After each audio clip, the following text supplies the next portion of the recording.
All right, we are nearing the end of the chapter.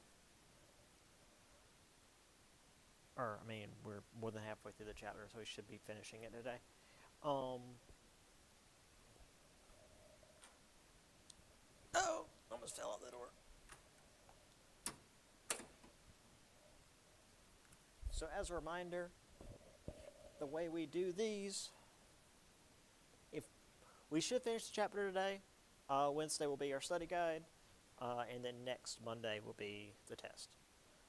So for those of you in here, I'm just going to hand you the test so you know how that works. Those of you online, I'll post the test on Blackboard. You will need the Respondus Lockdown browser to access it, and you will need access to a webcam so I can make sure that you're actually taking the test and not like using your phone to look stuff up. So just make sure that you have access to all of that by next Monday. I usually leave it up a week, so in case you're not able to do it the first couple of days, you have time. But don't wait until Sunday night to try to do it because Blackboard will almost definitely be on fire. And if you email me at 11 o'clock Sunday night saying that you can't get it to work, you had all week. So, any questions before we start? Okay. I know he's here. But, oh well. So we ended with Austria, where Joseph II was trying to push the Enlightenment in Austria. His mother was far more conservative and wouldn't allow it, although there was some level of universal elementary education. When she finally died and he was able to rule by himself, his nobility and clergy were stronger than they were in, say, France. So he was not able to just reshape Austria as he saw fit. So for the most part, Austria didn't really change a lot under the Enlightenment, despite the best efforts of at least Joseph II. All right. Different parts of Europe. We have Southern Europe. The way that, see, do I have? Oh, let me make sure I'm not getting ahead of myself. Yeah. Okay. So this is just kind of the overall, and then we'll do each part separately. Spain and Portugal was from the top down, again similar to Eastern Europe, whereas Italian city-states being less about monarchical rulers were more similar to the English and Dutch, well, the English Republic, the English Kingdom and the Dutch Republic, in that it was more about the public sphere.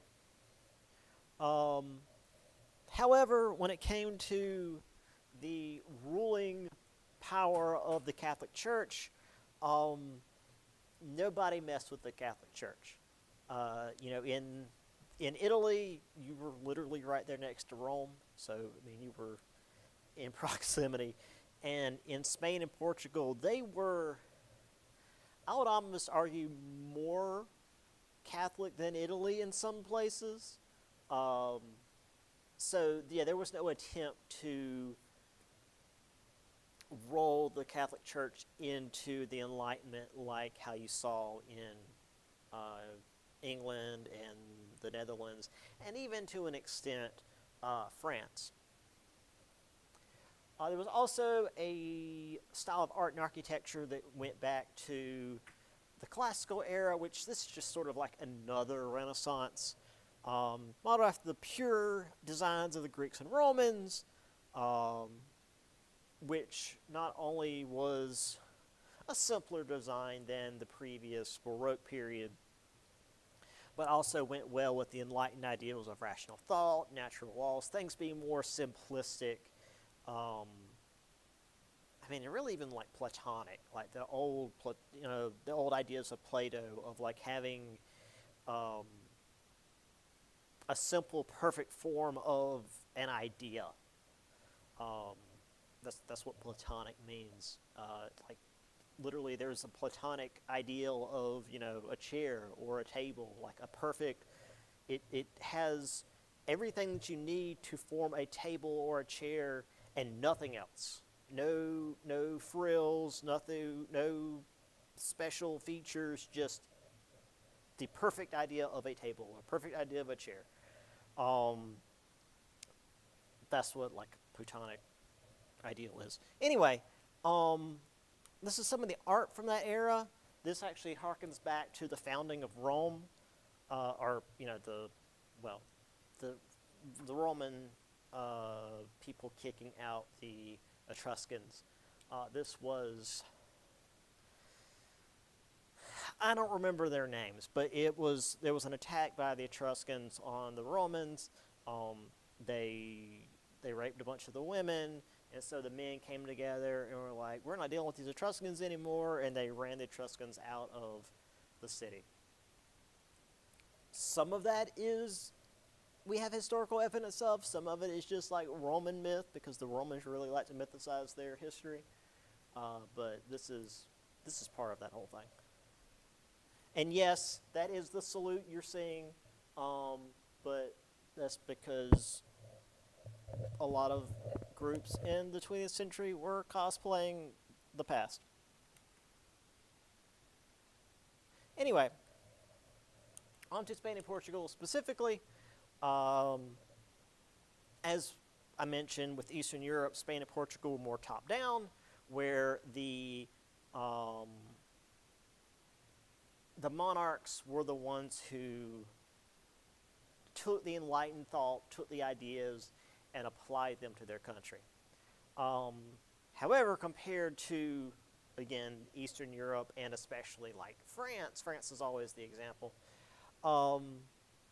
Neither Spain nor Portugal had any desire to mess with either the nobility or the church because both were very powerful. It could not be swept away. And, well, most of the people were behind at least the church, and you were going to cause far more trouble than you were going to benefit from trying to push the Enlightenment. And the nobility in the church typically prefer to keep things the way they were. So you'd only get so much change. There. When it came to Enlightenment thought on the Iberian Peninsula, that's the peninsula that Spain and Portugal are on, it was mostly in the court or the very rich cities of Lisbon and Seville, where you had traders coming from various parts of the world that had seen other countries and had been exposed to the Enlightenment in, say, the Netherlands or England or even France, which, as I said, was sort of a weird mishmash. But for the most part, when it came to the commoners, they remained illiterate. They were typically serfs, which, again, is kind of sort of slavery. There was not much of a trickle down there in Spain and Portugal. Which, again, going back to Empire Total War, there is a level of enlightened thought, enlightened progress that you want for your nation if you're a despotic ruler, because it means you can make your military and science stronger. But if you go too far, then your people start gaining power and they want to kick you out. So you had to keep it balanced. They were far more in the keep power, less enlightenment portion of that. Speaking of enlightenment, Italy. When it came to Italy, the Italian city-states have always kind of been doing their own thing. They've been doing their own thing since the Middle Ages. Hubs of culture. Now, granted, while the city-states were still extremely wealthy, like, again, they literally invented banks because they didn't have anywhere to store their money. As we were getting into the Enlightenment, into the Age of Exploration, into England and France and Spain and the Netherlands and even Portugal, like going across the Atlantic or even around Africa to India, the Italian city-states were staying in the Mediterranean. So while the rest of the world was moving forward, they were staying where they were. They weren't weakening, they were just stagnant.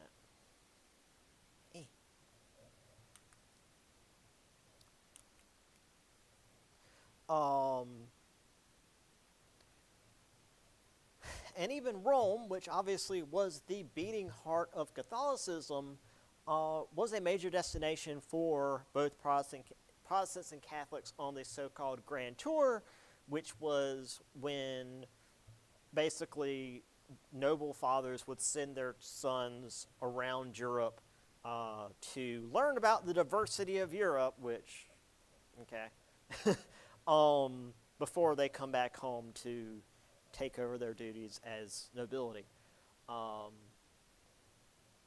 So whether you're Catholic or Protestant, you would go through Rome. Even if, we literally talked about 30 Years' War 2 chapters ago, and the idea of sending your sons on a little vacation through the heart of Catholicism when you're a Protestant. That's not something you did unless they were leading armies. But now it's just like, okay, whatever, this part of the culture, they're different from us, but they're still people. Yeah, it's just another thing. Also, Italy was the center of the new forms of music, especially opera, and as it spread throughout Europe, these... does the book go into detail here? I don't remember.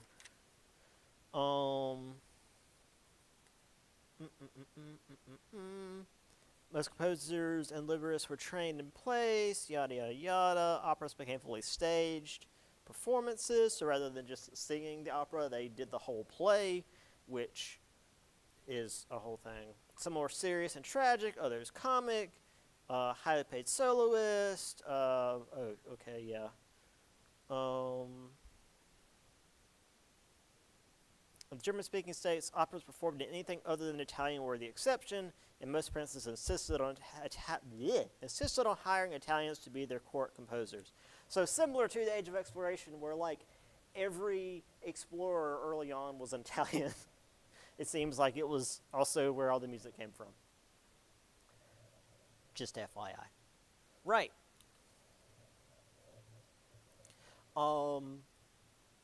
So the whole point of, literally even the title of the chapter, Many Enlightenments.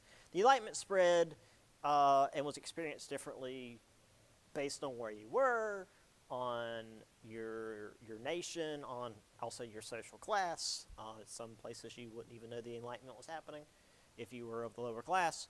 But each version of the Enlightenment, English, Dutch, French, etc., began to spread across borders due to various mediums, both politically and even class-based. So people of the lower classes were starting to be able to experience the Enlightenment, even if they weren't, say, privy to the salons where they were doing, all the discussion on the Enlightenment, or, in the, say, Eastern nations where it was all in the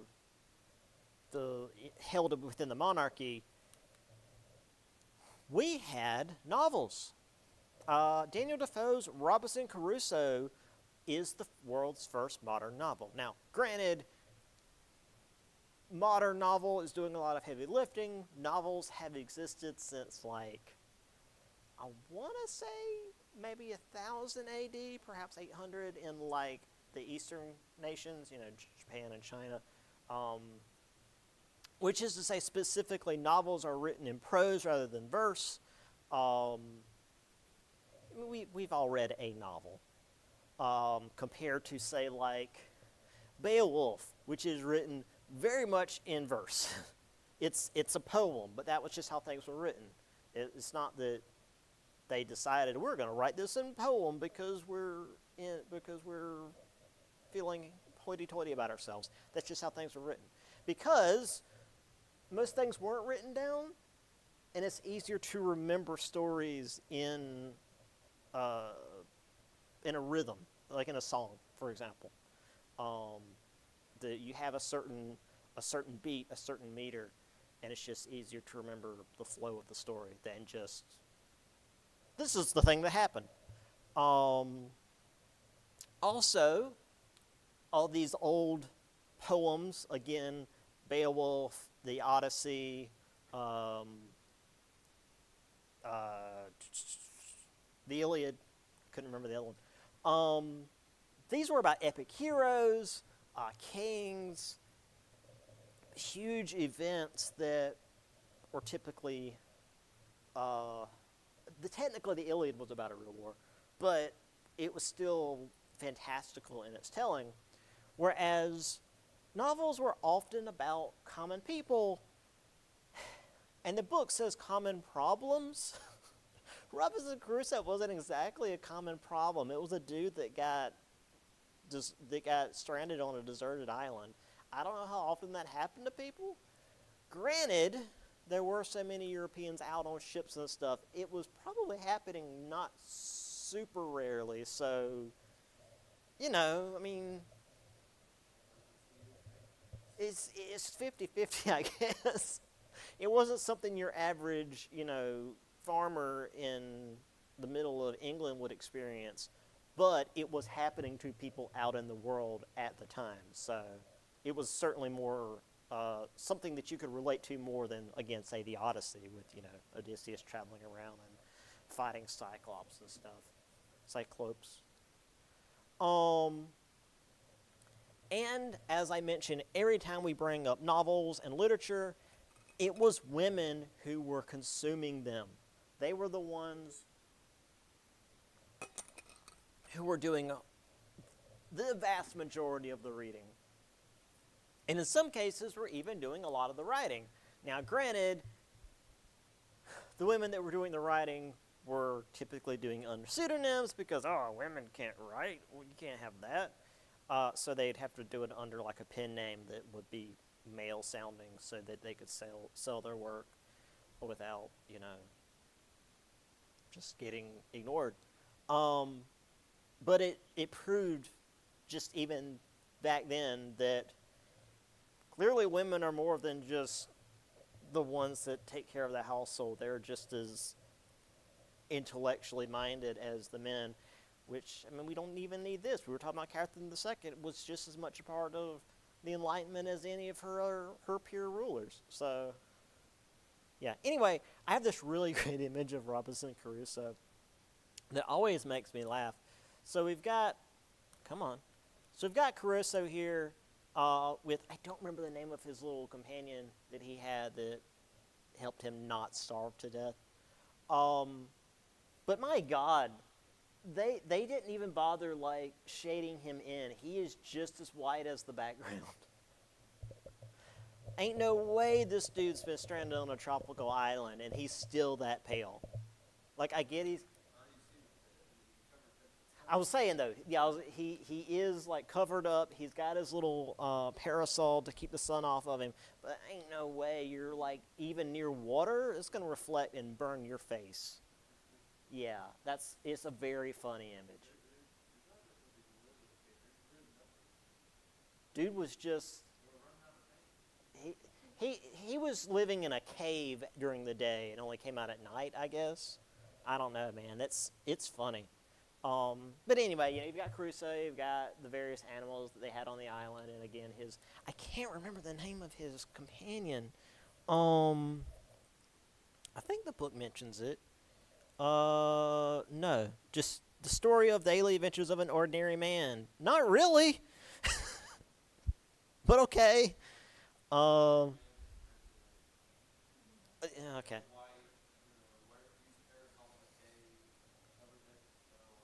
He's definitely not about to, eat that lamb raw. But yeah. I mean, I was gonna just say like ordinary man with ordinary problems, like ordinary man trapped on an island, ordinary problems. Everybody deals with that. I was trapped on an island just last week. But again, technically,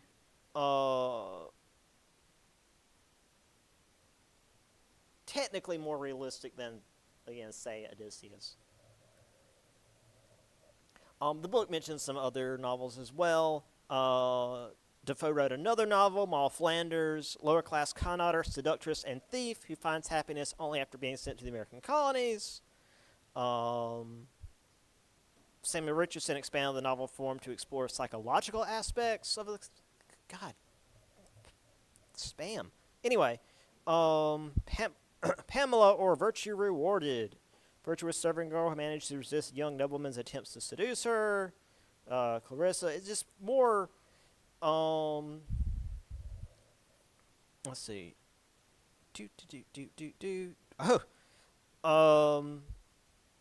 Refuses his offer of marriage and dies in mental anguish. Wow. Yeah, there's novels were kind of intense. Anyway, we mentioned Diderot in the encyclopedia before, and now we're going to more specifically go over it here. So, it was conceived, and I don't know, like 70-80% worked on by Diderot and Jean d'Alembert, as well as they brought in a bunch of other individuals to help out, but typically they wrote only under the condition of anonymity because it would get them in trouble otherwise. The encyclopedia was revolutionary in design and radical in practice, and the reason for this was what it included. Everything they could get their hands on. This wasn't just a reference book. Again, we had, again, just to use an American example, Poor Richard's Almanac, something like that. It's a farmer's almanac telling you, when the full moon's going to be and when's the best time to harvest and plant. Just like it's a little simple guidebook for farming. This is meant to be for everything. This was the internet. This was the sum of all human knowledge that they could get their hands on. And they wanted anyone that could get their hands on the encyclopedia to be able to access this, which pissed off a lot of people, religious, political, and guild authorities, because the things that were written in the encyclopedia were meant to be, if not secrets, at least things that weren't supposed to be discussed publicly. For the guilds, it was definitely like trade secrets on like how to make certain things, which you only were supposed to know if you were in the guild. Guilds were real exclusive like that. But also, some of the entries were a little politically charged, let's say. Diderot's entry on political authority said absolute power was illegitimate, the government existed for the happiness of the people, and he got banned many, many times due to such entries. Again, as I said when we talked about Diderot before, typically I would have a little video here, but time. And it was like, and he published the video. He published the encyclopedia, and then he went to jail. And then he got out of jail, and he did some more work on the encyclopedia, and then he went back to jail. Like, he went to jail a lot over this. And the encyclopedia was banned a lot over this. But, as Diderot said, and it's unfortunately a statement that is relevant today, a book banned is a book read. Because if the government's going out of its way to tell you not to read something, it really makes you interested in reading it. Because like before, oh, hey, there's this thing that's got like the sum of all human knowledge as far as we're aware in it. That's pretty neat. it's a pain in the ass to get your hands on because it's expensive. These things were huge. But then if you hear, by the way, the king doesn't want you to read it, it's like, maybe I'll talk to some of my contacts and see if I'll get my hands on these things. I mean, the book mentions, let's see. Yes. Let's see. Encyclopedia's first volume appeared in 1751, an immediate success.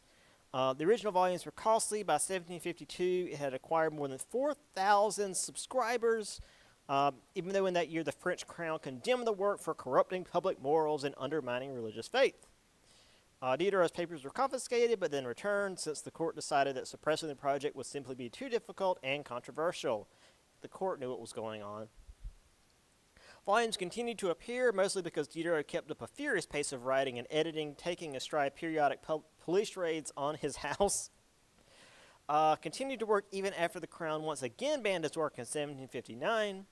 When he finished the encyclopedia in 1765, it has 17 volumes, additional 11 volumes of illustrations followed by 1772, as did a battery of inexpensive editions.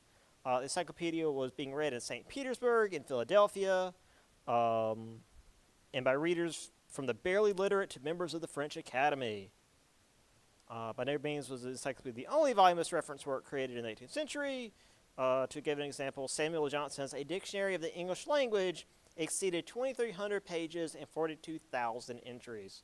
So there was a lot of this going on, despite the protestations of the powers that be.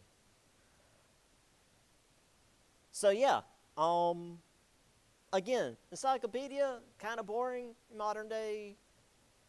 You know, it's like, oh, an encyclopedia, what do you do? But like, this was opening up so much of the world to so many people. The previous chapter was called, Quiet Revolutions. This was like not so quiet revolution. This was a big deal. Now, that said, you could only really appreciate this if you, I'm wrong. I was going to say you could only really appreciate this if you can read it. And then here on the page is an illustration on how to make a pen, which, again, is something that would take knowledge of a guild to do. Illustration from the French Encyclopedia shows a pen-making shop and the tools necessary for this trade. Some guildsmen regarded the sharing of this sort of information with the public as the unveiling of their trade secrets. And very little of it is actually, like, in words. Like, you could just look at the images and get an idea of what to do. Which just further spread it, because, again, literacy wasn't super big at this time. That said,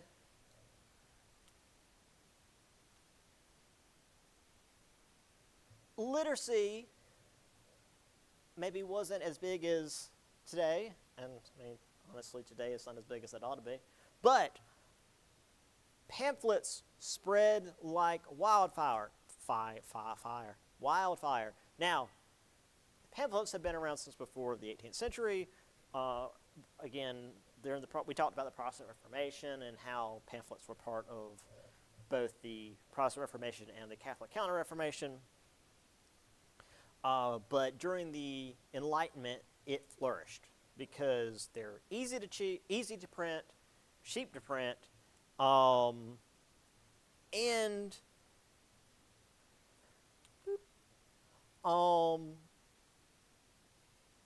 typically they were printed anonymously. You could get a bunch of them printed and scatter them around the city, post them up on, not billboards, but letterboards, I guess, where everybody's going to see. And you can't really crack down on them censorship-wise because you don't know where to go. Told scandalous stories of royals of the church and would attack the seated powers. And really the only way they could, because, well, at least until the French Revolution, you can't really go toe-to-toe with the royal authority or the church or the nobility. So you can use the pamphlets to call them out and spread the more corrupt things they get up to. Also, because again, not everybody was literate, they could just print images. Pornographic content was common, apparently. I'm just imagining what, like, a woodblock print, but okay, sure. So, scandalous illustrations, ideas, and indeed propaganda could spread even to those who couldn't read.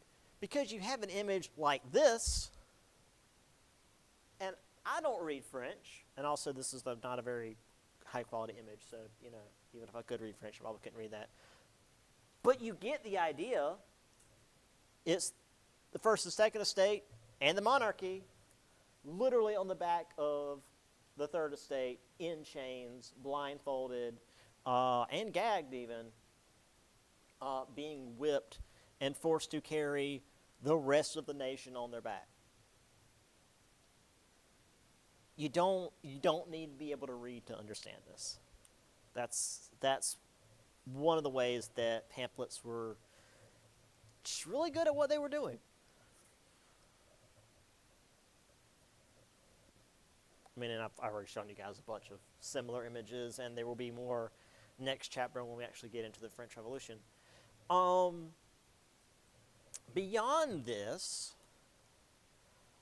as technology is increasing, as ships are less likely to kill you, and also military presence around the world from the various European powers who are having their various staging posts and trading posts and whatnot, Europeans could more safely travel as they pleased. Now, granted, it was still dangerous. People still did end up shipwrecked. Again, see Robinson Crusoe. But you had Europeans of means traveling abroad for leisure almost. Not quite, we're going to go on vacation to, you know, Japan or whatever. It was oftentimes done in the pursuit of scientific knowledge. They'd go out, collect exotic specimens, ancient manuscripts, just exploring and learning about the world. And pulling a British museum and stealing everything and bringing it back to Europe. Because while this did allow for European knowledge to expand, to learn about, you know, more species of animals and plants and cultures they may have never known about before, it also reinforced this idea that European culture was predominant and that the rest of the world was just theirs to plunder as they saw fit. Because, boy, the Europeans did that for a long time. And this is after Spain has, you know, stolen all of the gold from Central and South America.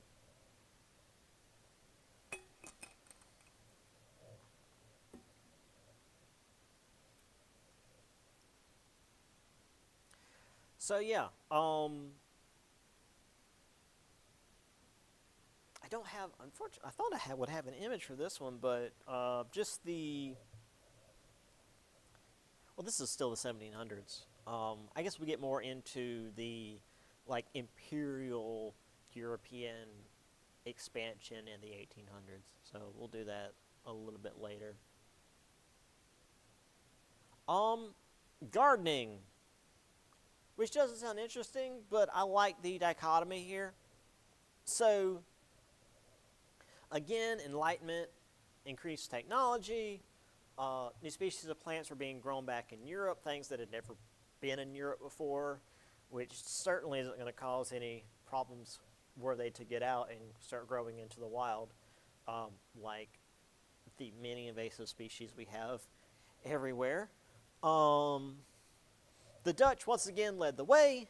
They created flower markets and hothouses, which is to say greenhouses, but more. For example, they would grow coconuts up in England, which, if you're not familiar with English weather, it's not really for coconuts. It's rainy and cold 90% of the year. And then like a month and a half in the middle of the summer, it gets uncomfortably hot because they don't have air conditioners in England because it's never hot enough for that.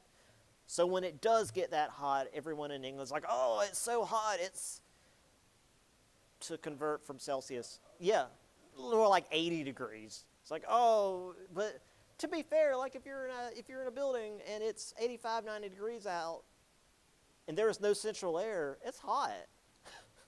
That's not comfortable, especially when you're used to the rest of the year being like 50s and 60s. Steady 50s and 60s. Very rarely does it get down to freezing in England. Snow is not common. But again, it's not common to be super hot. It's just kind of meh. It's certainly not coconut weather, but they have these big hot houses, and you can grow whatever the hell you want in them because you can make the atmosphere how you like. As I said, there's a greenhouse. Oh no, I'm getting in my American history course. There's a greenhouse at Biltmore that was constructed during the 1800s, and they have like tropical trees in there because that's just how a greenhouse works. It keeps the temperature steady and warm inside, and you can grow stuff all throughout the year, including stuff that shouldn't be in Asheville, North Carolina. Flowers and plants are viewed differently based on terms of reason. The French would have these geometrically pristine gardens with manicured hedges, and the English, because of course the English were like, oh, this is what the French are doing, we're going to do the opposite. With the suggestion of Philip Miller, wanted a more natural garden, at least in how it looked. And again, I mostly bring this up because it's France and England having a pissing match over nothing. If you've never seen hedges, this is what these manicured hedges look like. If you've never seen The Shining with Jack Nicholson, hedges creep me out now. Because there's a part where, well, there weren't just hedges, they were topiaries, which is hedges in the shapes of animals. The hedges came to life and were like chasing him, and it's scarier than it sounds. Like it probably is because I read the book, because it was really able to suck you in. It was the middle of July, and I was shivering because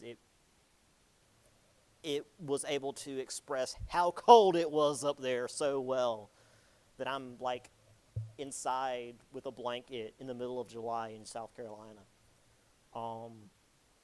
Anyway, hedges are awful and I hate them. It's not my anti-French bias. That's just awful. This is the English comparison. It looks more wild and natural, but it's planted very specifically. They like these plants are specifically planted here, and then as you go further down, the colors are largely together, or at least in patterns. It's not just like my backyard where the plants can do whatever the hell they want, at least until the grass gets too hot and I got to run the lawnmower. This was like how my grandmother would do. She had bushes and trees and flowers and stuff, and it looked like it was just happening, but this takes a lot of work too. I mean, obviously, there's a path. And plants don't exactly obey paths. All right, a couple more things, and we are almost done, and then y'all can go home early. Again, we've mentioned music. Just like with the previous chapter, music was mostly in the church and court, but then as the Enlightenment spread, it spread beyond that. Venice, once again, we talked about Italy being the center of these musical advancements. They had the first public opera house, so more of the public, or at least those that could pay, could experience the concerts, the real like height of music without having to be in the king's royal court, because that's a very small portion of the population. And one of the big names at this time was Mozart, a name that we should all know. His pieces were, it's weird because they're like, oh, his music is logical but also natural, and natural, when you think natural, like the natural world is like it kind of does its own thing, and logical is like math. He somehow was able to do both, or at least that's how his music was seen. Obviously, he would often perform for nobility because that's where the money was.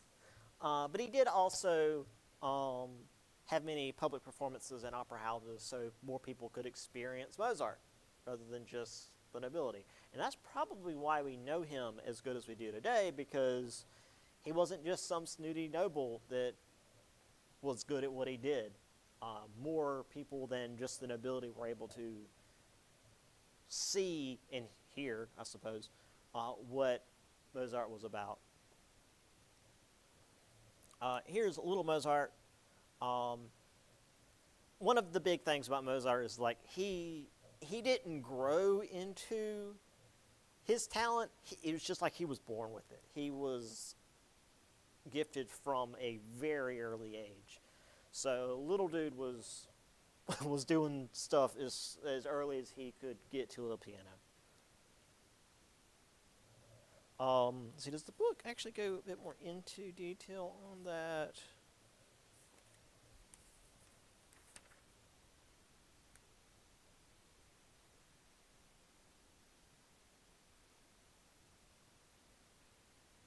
Okay, that's not exactly. Mozart's greatest contribution to the nature of music itself. Perfectly balanced in their elegant in their simplicity. Music seemed right. Yeah, okay. Along the works of Haydn and those of Ludwig van Beethoven, Mozart's music came to be seen as an epitome of classical music. So, like, when you think classical music, obviously Beethoven and Mozart. So, what was the result of all of this? Well, the Catholic authority didn't particularly fare too well in the Enlightenment. The various unquestionable authority that it had, and the basically, hey, don't ask questions, we say so because God. Well, scientists were able to explain a lot of things. Again, last chapter we talked about various sciences and whatnot. And a lot of rulers that did adopt more Enlightenment style religion, like deism with Frederick the Great and Thomas Jefferson, and really most of our founding fathers were deists. I think only John Adams was fairly religious. Deism has been described to me as, I think it's like the clockmaker God, where God created the universe, wound it up, and then just let it loose, and we're on our own.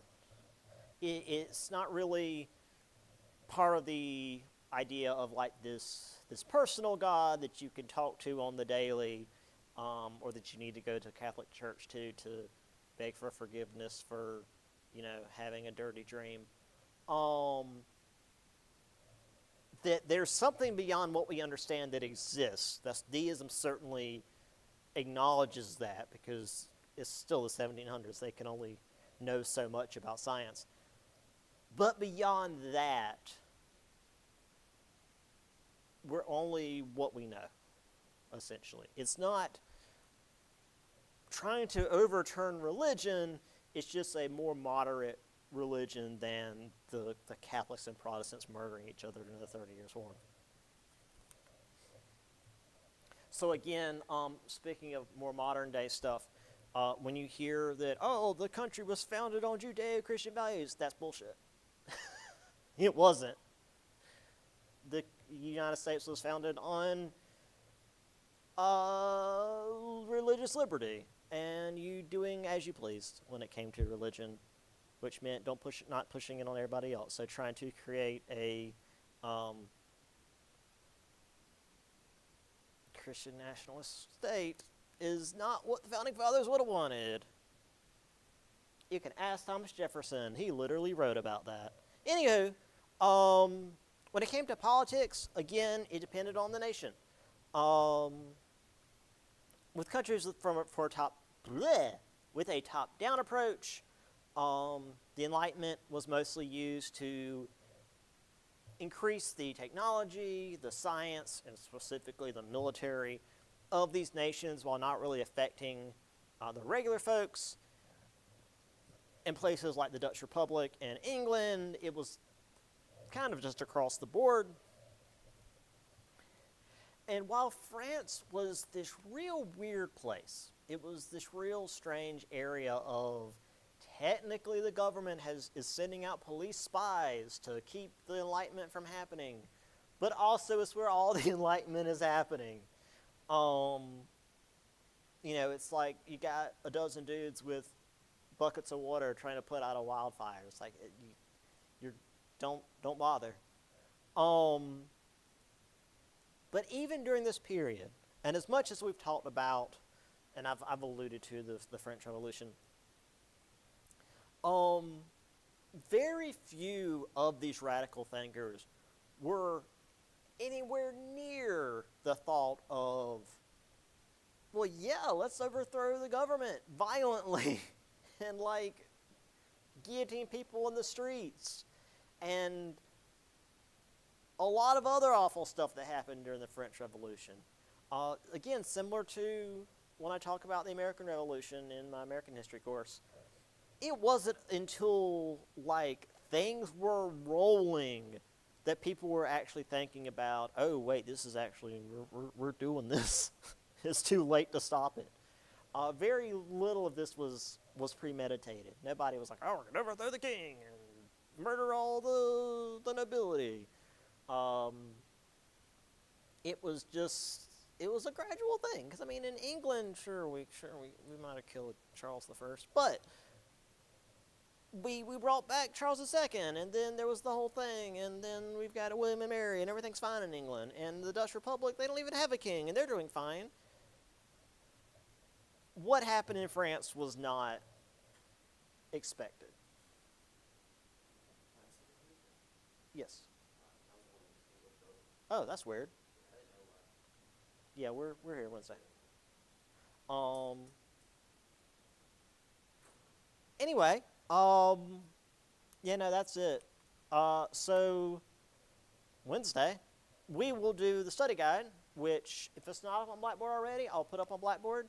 Also, for you guys and for my online people, I have put up what I call online versions of the PowerPoints, because not everybody has Microsoft PowerPoint, because I'm still in the mindset of back when I was in college, and if you had a Windows computer, you had access to Microsoft Office, but that's been a long time ago. So the online versions, I took all the images out so that you can just preview the PowerPoints on Blackboard and see all the stuff, so that we can do the review on Wednesday more easily. So the study guide, like I said, the study guide should be up on Blackboard, and we'll do that Wednesday, and then we'll have the test next Monday. Any questions? Cool. See y'all Wednesday.